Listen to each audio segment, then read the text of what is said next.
Om Shanti. Good evening. अभी उदयपुर के रास्ते से हम जा रहे हैं और हमारे साथ पाल भाई रतवान स्वयं गाड़ी चला रहे हैं और काफ़ी ज्ञान योग में इंटरेस्ट रखते हैं। आप देखिए गाड़ी चलाते हुए वो मुरली पढ़ते हैं, वरदान सोमान सदा रहते हैं और वो कुछ प्रेम के ऊपर, स्नेह की भाषा के ऊपर कुछ बताना चाहते हैं आपसे, तो बताएंगे आपको थोड़ा स्नेह के ऊपर। स्नेह की परिभाषा क्या है, बताइए पाल भाई। कल बाबा ने स्लोगन में बोला था जी बाप समान बनना है जी तो स्नेह के सागर में समा जाओ। जी जैसे मीठा शिव बाबा स्नेह का सागर है, जी तो उसके लव में लवलीन हो जाओ, प्यार में समा जाओ। जी।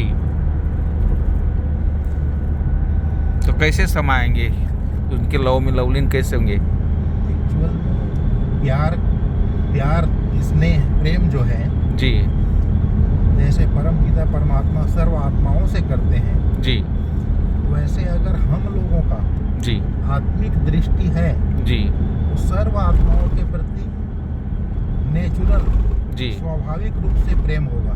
जी हमने देखा है अपनी दादी प्रकाश मणि जी को, जी वो प्रेम की स्वरूप थी। बराबर। उनकी स्थिति हमने देखा हर किसी को, जी जैसे बाबा की रूहानी दृष्टि होती है, जी उसी प्रकार दादी जी की हर आत्मा बराबर।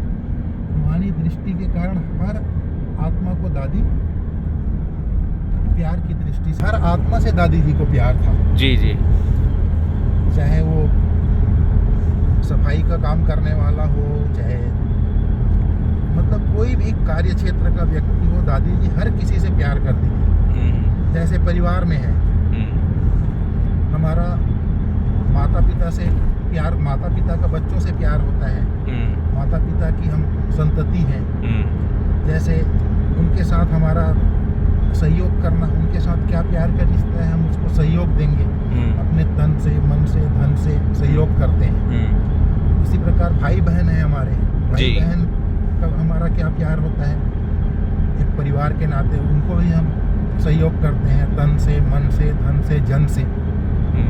जैसे पति पत्नी का संबंध है, पति पत्नी भी आपस में प्यार से रहते हैं, उनका भी आत्मा से ही प्यार होता है, लेकिन उनका संबंध होता है संतान उत्पत्ति का, लेकिन प्यार तो आत्मा से ही होता है।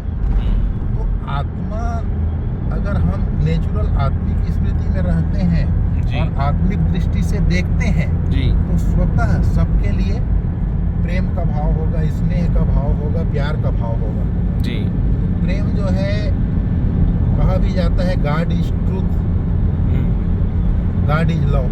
तो प्रेम जो है परमात्मा प्रेम का स्वरूप है कहा जाता है। ये दो चीज के लिए कहा जाता है। तो प्रेम जो है बहुत बड़ी शक्ति है। प्रेम से हम किसी से भी कुछ भी कार्य करवा सकते हैं। जो कार्य हम किसी को ऑर्डर करके या आदेश दे के नहीं करवा सकते, वो काम हम प्रेम से करवा सकते हैं। तो प्रेम जो है इतनी बड़ी शक्ति है। हमने देखा आज दादी प्रकाश मणि जी हमारे ब्रह्मा कुमारी आर्गेनाइजेशन का जो वृद्धि हुआ है, दादी प्रेम की शक्ति से ही बढ़ा हुआ है। बराबर। दादी जी ने सबसे प्यार किया और प्यार के कारण वो जिनको भी जो भी सेवा के लिए कहती थी जी, सब सहज रीति से इजी भाव में, इजी वे में करते जाते थे। बराबर। तो ये जो प्रेम का गुण है जी, उसी प्रकार परमात्मा प्रेम का सागर है। हम अपनी आत्मिक दृष्टि रखें और उस रूहानी स्मृति में रह के उस परम पिता परमात्मा शिव बाबा सुप्रीम रूह से के लव में लवलीन हो जाए। जी, तो इसी को बाबा कहता है बाप समान बनना है तो जी, स्नेह के सागर में समा जाओ। स्नेह स्वरूप होकर के स्नेह के सागर में समा जाओ। जी। ये प्रेम की शक्ति का ये जो है बहुत बड़ा प्राप्ति है प्रेम की शक्ति से। इसीलिए बाबा कहता है भिन्न भिन्न स्वमान लो, तो उसमें मैं प्रेम के सागर बाप की संतान प्रेम स्वरूप आत्मा हूँ। इस तरह से उसकी अनुभूति करना है और उसी अनुभूति, वही अनुभूति हमको दूसरों को भी कराना है। बराबर। ओम शांति।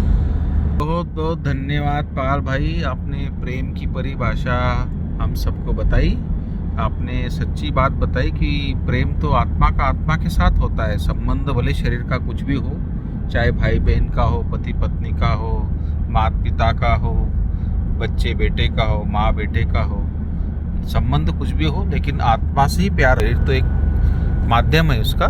शरीर विनाशी है, विनाशी है, आत्मा अविनाशी है और प्यार भी अविनाशी है। तो धन्यवाद, ऐसे ही आप हमें आगे भी प्रेरणा देते रहे। ओम शांति।